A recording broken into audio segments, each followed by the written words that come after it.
Donc, autour de la table, Clément Aura. Salut Clément, professeur d'économie à la Sorbonne et à Sciences Po. Philippe Wechter. Salut Philippe, directeur de la recherche économique Ostrom Asset Management. Et Léonidas Kalogiropoulos, vice-président d'éthique et président fondateur de Médiation et Arguments. Et d'Entrepreneurs pour la République. Et d'Entrepreneurs pour la République, pour laquelle tu es en train de lever des fonds. Oui. Voilà. Un mot, juste Entrepreneurs pour la République, c'est une plateforme sur laquelle on met en relation des solutions concrètes d'entrepreneurs à des problématiques d'intérêt général. Il y a désormais plus de 600 boîtes qui sont inscrites. C'est ça, ça a démarré avec le Covid, mais maintenant, tu n'es plus dans le Covid, tu es sorti du Covid. Là. Le Covid était un besoin immédiat. Ouais, d'accord. Mais on a pris tous les sujets, l'éducation, on racontera, la santé, les déserts médicaux, même l'Ukraine. L'histoire qui m'a scié là, mais on verra ça après. D'abord, allons-y avec la politique, parce que comme j'ai deux... Oh, Philippe, tu es professeur d'économie aussi quand même. Hein, voilà.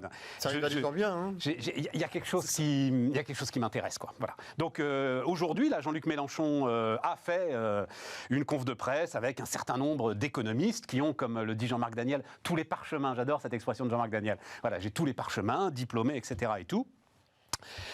Pour donc vanter la crédibilité de son programme, défendu par plus de 160 enseignants et chercheurs en économie. Alors, ce qu'ils disent, ils ont publié une tribune, ces 160 enseignants et chercheurs en économie, une fiscalité plus progressive sur les revenus et les patrimoines, ainsi que la lutte contre la fraude fiscale, permettront de dégager des ressources supplémentaires. En matière de dette publique, un recours privilégié au pôle public bancaire. Je ne sais pas ce que c'est, pôle public bancaire, permettra de se prémunir contre les effets déstabilisateurs d'un retournement des taux, alors que les marges des entreprises atteignent des plus hauts historiques. La progression des salaires sera financée par un rééquilibrage du partage entre salaires et profits. Est-ce que ça veut dire qu'on peut dire n'importe quoi en économie ? Voilà ma question. J'allais dire, le diplôme ou le titre universitaire n'empêche pas l'idéologie. En vérité, des tribunes entre économistes qui se répondent d'ailleurs, hein, parce qu'il y a au moins, si ce n'est plus, d'économistes qui signent en général des tribunes pour appeler à voter Emmanuel Macron ou d'autres. De toute façon, il y en a beaucoup. Après, ce qui est intéressant, je trouve, avec ces débats, c'est que au moins, ils font l'effort quand même d'essayer d'avoir un programme au moins construit. Dire pour leur attribuer un bon point. Bon, par contre, je veux dire, il y a deux choses quand même dans ce qu'ils annoncent. Soit on ne peut être que d'accord, la lutte contre la fraude fiscale, et ça, c'est pas un marqueur, et en particulier, en général, on surestime les ressources liées à la fin de la fraude fiscale, ou alors... On ne sait pas ce que ça veut dire quand même, un pôle public bancaire. Je ne sais pas ce que ça veut dire le pôle public bancaire. Honnêtement, alors est-ce que c'est une sorte de nationalisation des banques? Retour avant la loi de 73, la Banque centrale française qui achète...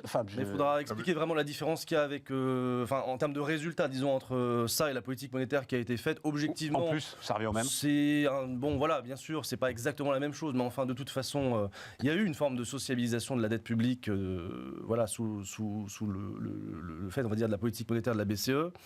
Objectivement, moi, ce qui me marque, c'est pas tellement ça, c'est vraiment leur obsession de la fiscalité et en particulier de la surprogressivité de la fiscalité. Ça me paraît vraiment un marqueur qui est plus intéressant que les débats qu'on comprend à peine quand même objectivement sur ce qu'ils veulent dire sur le pôle public bancaire ou alors une annulation de la dette qui en fait n'a pas tellement de sens puisque on sait très bien, on en a déjà eu ce débat 50 fois que de toute façon c'est pas ni tellement faisable ni que ça changerait tellement le résultat aujourd'hui au regard de la structure du financement de l'État. Je vais reposer la question à Philippe. Il y avait eu il y a quelques années cette polémique très forte autour d'un bouquin qui s'appelait Le négationnisme économique. Et comment s'en débarrasser.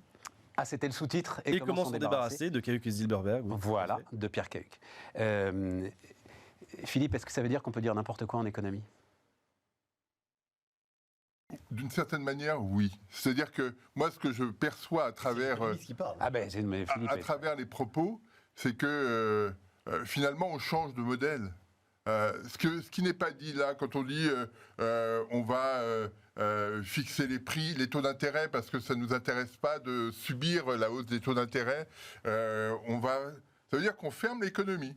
Ça veut dire qu'on sort de l'Europe. Ben oui. C'est ça le truc. Mais bien sûr. C'est ça qui est dit en creux dans ce document. D'accord. Alors, on peut. Oui, alors je comprends. Ça veut dire qu'ils font une forme de mensonge par omission. C'est-à-dire que ce qu'ils disent est pourquoi pas, mais à ce moment-là, il faut en annoncer les conséquences. C'est échappé à la BCE. Attends, vas-y. C'est toute la problématique qu'on voit dans les extrêmes, parce que, rappelez-vous, en 2017, l'euro était au cœur du programme de Marine Le Pen. Il ne l'était plus en 2022. Pourquoi ? Parce que sortir de l'Europe n'est pas populaire.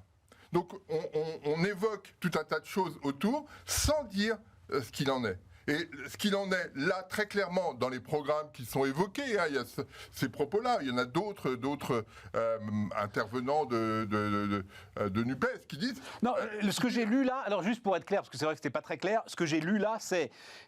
Donc, retraite à 60 ans, blocage des prix, etc. et tout, ils admettent que ça a coûté cher.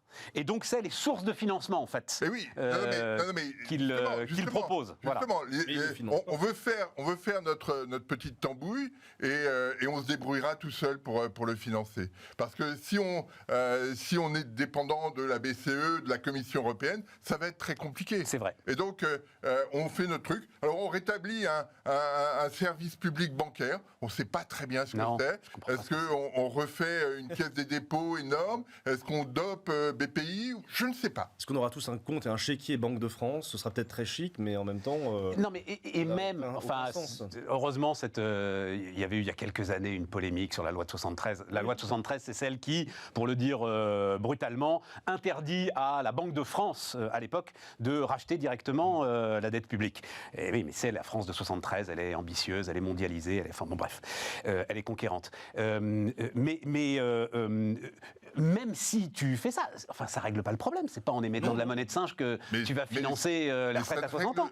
D'abord, ça ne règle rien, puisque dans une économie fermée, il y a tellement de produits dont on a besoin qu'on ne produit pas. L'inflation explose.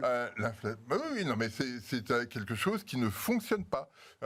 Et donc, parce que d'un seul coup, on bloque tout ce qui facilite les ajustements, les relations avec l'extérieur, que ce soit sur des biens, sur des services, sur le plan monétaire. On a été toujours très content de pouvoir échanger via la BCE.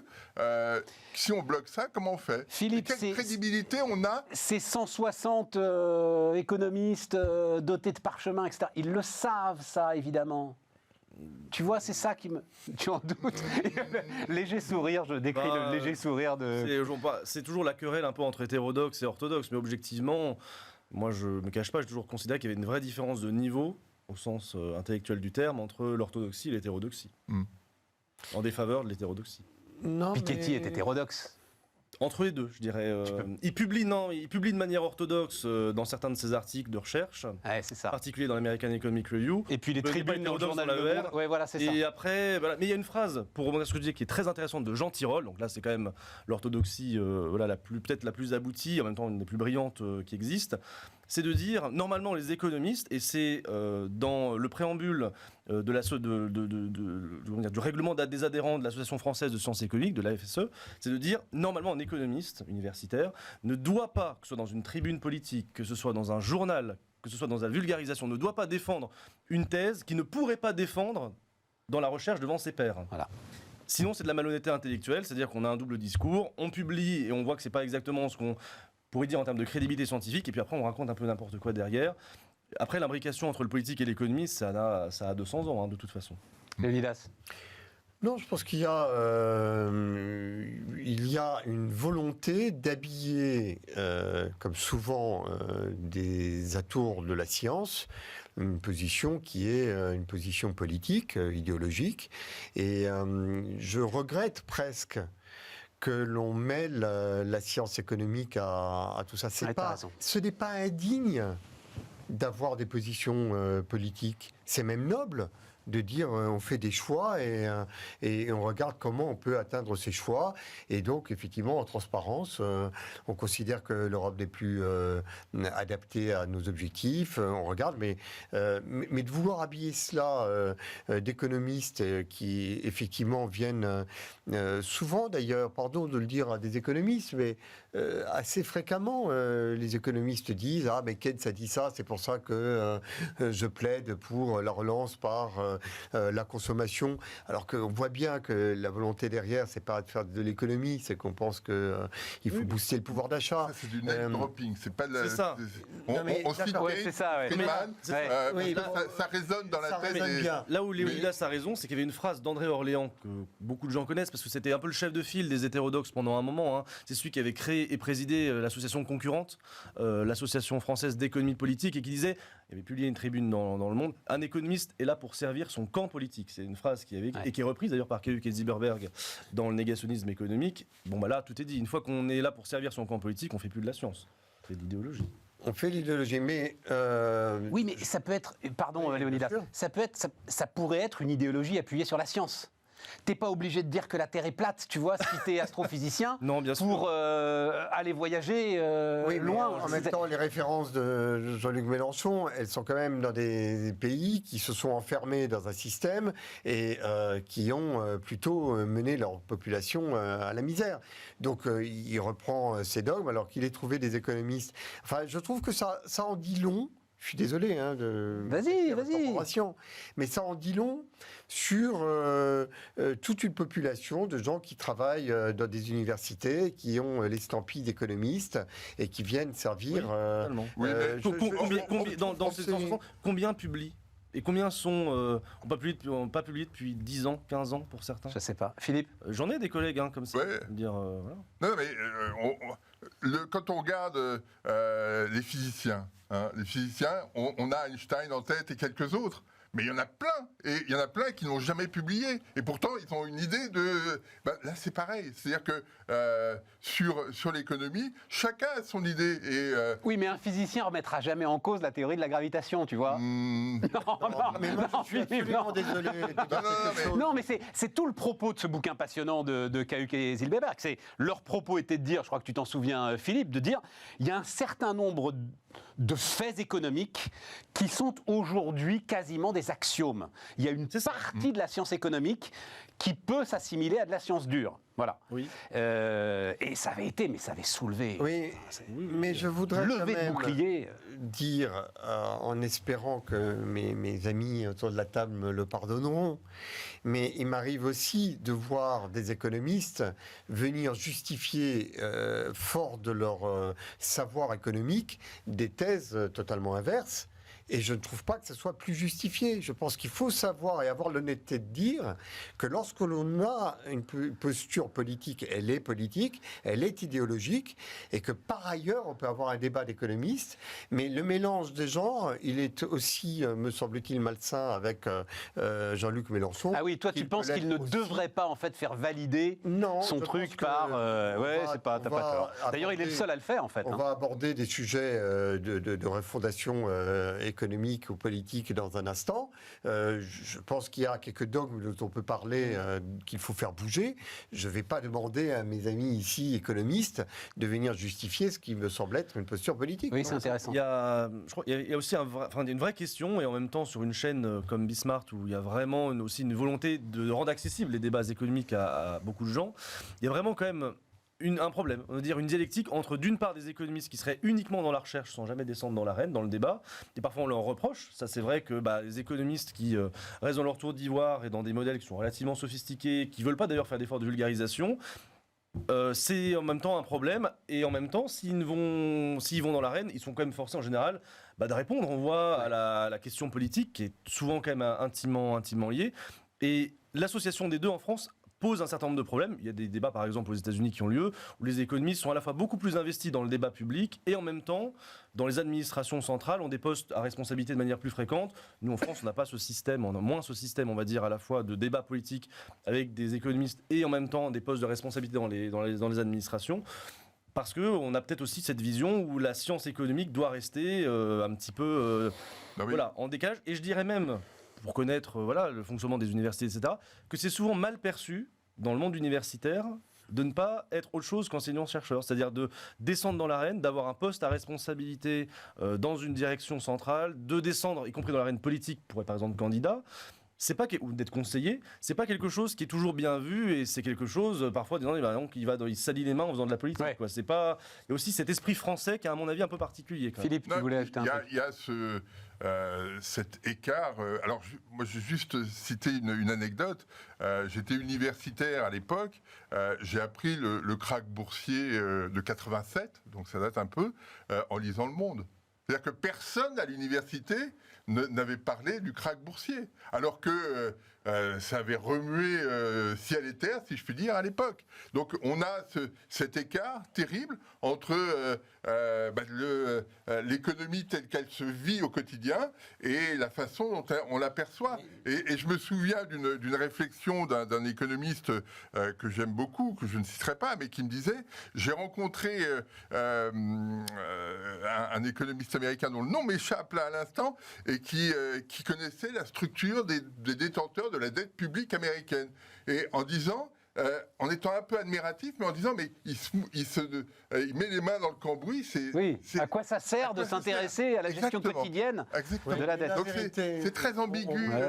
Des économistes avec les politiques, mais je trouve que, enfin moi, l'écart que je ressens le plus, c'est entre les économistes et les entrepreneurs. Je n'ai jamais rencontré un entrepreneur de la macroéconomie, alors que les entrepreneurs de la microéconomie, je ne fais que ça. Et je trouve que là, tous les théorèmes macroéconomiques me semblent tellement éloignés de la vérité du terrain, de l'expérience vécue. Alors regarde. Il y a des moments. Non, mais c'est parfait. Ça nous amène. Attends, parce qu'il faut qu'on avance. Et c'est un parfait transition. C'est parfaite transition avec le super bad feeling d'Elon Musk. Oui, parce que justement, il est assez rare que des entrepreneurs s'expriment comme lui s'exprime, et surtout donc. Vous avez tout suivi, Elon Musk. Alors c'est un mail interne qui a été récupéré par l'agence Reuters, et donc Elon Musk disant qu'il a un super bad feeling à propos de l'économie et accessoirement qu'il va virer 10 000 personnes. Enfin, 100 000. Il dit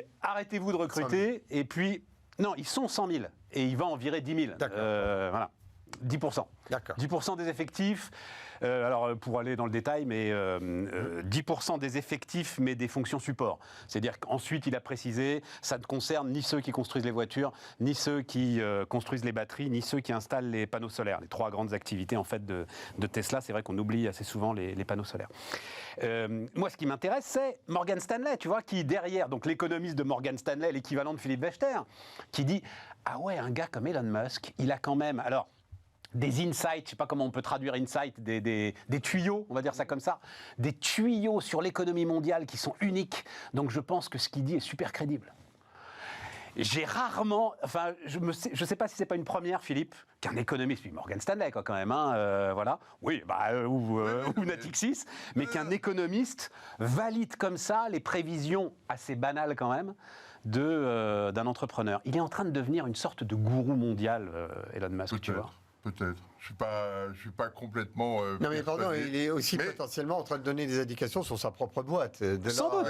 C'est ce qu'a dit Biden. Oui. Sans doute. Non, moi ce que je trouve intéressant, c'est que, comme le disait Léonidas, on a le sentiment qu'il y a une espèce de décalage entre les données micro sur lesquelles pourrait s'appuyer Elon Musk et les données macro. Mais toujours ça. Non, mais là, je trouve que c'est particulièrement important. Pourquoi ? C'était la même en 2008, Philippe. Non. Je t'assure. Non, mais je vais te dire sur quoi j'appuie ça. Pas sur Elon Musk, sur l'idée que le taux d'emploi en France a beaucoup augmenté en 2021. On a créé beaucoup d'emplois, beaucoup plus qu'on a recréé de PIB.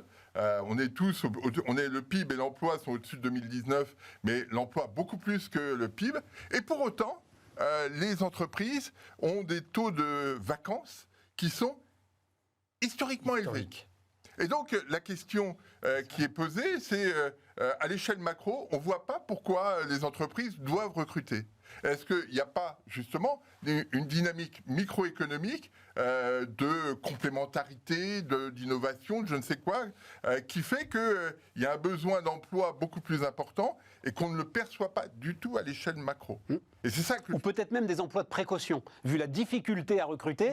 Peut-être. Des gens que tu n'aurais peut-être pas recrutés normalement, mais là tu le prends parce qu'au moins celui-là, il est à moi, je le garde. Et donc là, je trouve qu'il y a cet écart. Alors, Musk sort ça, et comme c'est Elon Musk, on est tous très attentifs, mais on voit à l'échelle micro-macro, en France, aux États-Unis, des écarts assez considérables et qui, à mon sens, n'ont pas encore été élucidés. Et donc, c'est pour rebondir sur ton côté micro-macro, que je trouve assez perturbant aujourd'hui. Est-ce que le fait qu'il y ait 1 million de créations d'emplois n'est pas une source de réponse à cette question sur un taux d'emploi qui ne correspond peut-être pas aux résultats des entreprises? C'est peut-être de nouveaux emplois qui sont... Oui, mais ils ne sont pas dans le PIB. Ce que dit Philippe, c'est qu'ils ne sont pas dans le PIB, ces emplois. C'est ça le problème. Encore parce que les nouvelles entreprises n'ont pas encore créé Et quel que soit le secteur, on voit qu'il y a des taux de vacances qui sont très élevés. On a la même chose aux États-Unis. L'enquête mensuelle sur les emplois disponibles explose encore par rapport au nombre de chômeurs, etc. Donc il y a une situation un peu particulière. Alors peut-être que Elon Musk a des infos pas très... je crois pas qu'il en ait davantage que toi, Philippe, tu vois. Plus, mais je suis même sûr. Mais il a un super bad feeling. Après, c'est ce qu'a répondu Joe Biden en rigolant un peu. Donc Joe Biden va bien, ça ne concerne pas forcément l'économie mondiale. Voilà, Joe Biden, en interrogé là-dessus, a dit oui, enfin c'est surtout parce que Ford est en train de mettre la surmultipliée sur la voiture électrique et d'embaucher des milliers de personnes dans le Midwest. Voilà, c'est ça qui pose un problème. Sur la voiture électrique, on a vu une expérience récemment de Mercedes qui a emmené une voiture électrique sur 1000 km avec des choix technologiques qui ne sont pas ceux de Tesla. Et donc il y a Et sans parcours, c'est-à-dire vraiment 1000 km oui. Sans parcours, on n'accélère pas trop, etc. Et donc, c'est une situation où l'espèce de monopole dans lequel s'installait Tesla est probablement remis en cause. Et c'est ça qui va être intéressant à suivre.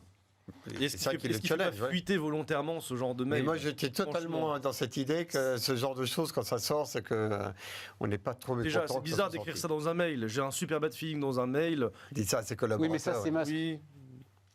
Il a écrit pire dans des mails. Non, mais je pense qu'il est, à mon avis, c'est quelqu'un de remarquablement intelligent, sans doute. À ce niveau de responsabilité, ce niveau de poste, s'il écrit ça, c'est qu'il sait que ça peut sortir. Non, mais si c'est oui, bien sûr. Si c'est un mail interne, si les journalistes sont suffisamment agressifs vis-à-vis des destinataires, ça peut être le conseil d'administration. Il y a des fuites toujours qui sont gigantesques dans les conseils d'administration. Et donc, même si lui le fait sans arrière-pensée particulière, il y en a plein autour de la table qui n'hésiteront pas à lâcher. Bon, mais alors attends, parce que ce super bad feeling, donc, c'est là qu'on va montrer le magnifique autoportrait de Philippe Wechter. Sur ces graphes Instagram, c'est au départ créé pour Instagram. Ce magnifique autoportrait, je ne sais pas si on va le voir, bon, on le verra de toute façon. Voilà, mais voilà, magnifique. Tu l'as fait toi-même, superbe. Moi, je fais tout. Oh, c'est superbe, formidable. Et quand même, bon, le sujet de l'inflation, c'est-à-dire, est-ce que globalement, là, week-end, tu rencontres des chefs, j'ai rencontré des chefs d'entreprise. Moi, c'est qu'ils sont à l'écoute de Musk, quoi. C'est étonnant, hein, chef d'entreprise français, etc. Oh, Elon Musk a dit ça. Il y a un truc quand même. Enfin bon, bref. Refermons la parenthèse. Mais derrière, il y a un brouillard absolu. Vraiment, ce qui caractérisait, moi, mes discussions de ce week-end, il y a un brouillard absolu. Des gars qui ont quand même des trésoreries qui vont bien. Enfin, je sais pas, Léonidas, c'est ce que tu constates. Mais est-ce que je dois commencer à resserrer les vannes? Combien de temps ça va durer? Voilà. C'est une situation très, très compliquée. Et il y a l'inflation au cœur de tout ça. Attends, je voudrais juste qu'on voit l'un de tes graphes que j'ai envoyé aussi sur les prix alimentaires. Tu insistes là-dessus. Pourquoi? Qu'est-ce qu'il y a de particulier sur les prix alimentaires? Tu dis, jamais ils n'avaient pesé aussi lourd. Dans l'indice des prix européens. Dans l'indice des prix européens? Oui. Voilà, on l'a là sur le graphe. C'est impressionnant et ça continue. C'est-à-dire que les chiffres du mois de mai sur l'indice de la FAO montrent que les choses se stabilisent par rapport à mars, mais le prix des céréales continue de progresser très rapidement. Donc on a une situation où chacun d'entre nous va être pénalisé. Un petit peu, parce que le prix de la baguette, des pâtes va augmenter. Mais c'est surtout... donc ça, c'est 1,5% de contribution à l'inflation en zone euro. c'est considérable. Considérable. Et donc, ça, c'est une première étape, mais c'est aussi un effet déstabilisant sur l'économie mondiale. Oui, parce qu'on voit, c'est pour ça, gardons-la, surtout à l'image, on voit donc le niveau de 2007-2008, enfin de 2006-2007, on se souvient des émeutes de la faim à ce moment-là, et là on y va tout droit. Là, hein. Exactement. Ça y est, ouais. Non, mais on voit bien en Tunisie, en Égypte, au Pérou, au Chili, en Ukraine, il y a... Ah ben évidemment. La crise en Ukraine est un élément de contribution, mais on voit bien aussi comme l'Inde a voulu se substituer à la production de blé, mais le blé a brûlé sur pied. En France, on a un vrai problème de sécheresse. Et la production ne sera pas à la hauteur. Donc, c'est quelque chose qui va s'inscrire dans la durée. C'est-à-dire que... Et ce qui tombe mal d'ailleurs, c'est que les Russes, eux, ont fait une super récolte. Exactement. Mais super récolte. Ce qui est intéressant sur le côté alimentaire, c'est que quand on regarde l'inflation, on parle beaucoup de l'énergie. Et c'est vrai, c'est important. Mais l'énergie, c'est une problématique de stock. On puise. Et si on peut puiser un peu plus, si l'OPEP peut puiser, ça va limiter les tensions.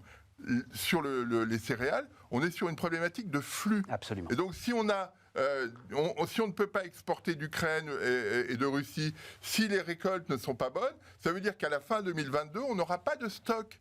Et donc, en 2023, ça va rester compliqué. Et c'est ce côté persistant qui, moi, me préoccupe le plus sur la question de l'inflation. Oui, juste peut-être sur l'inflation, il y a quelque chose qui m'étonne beaucoup et en même temps, tu disais à l'instant, Stéphane, c'est un brouillard complet.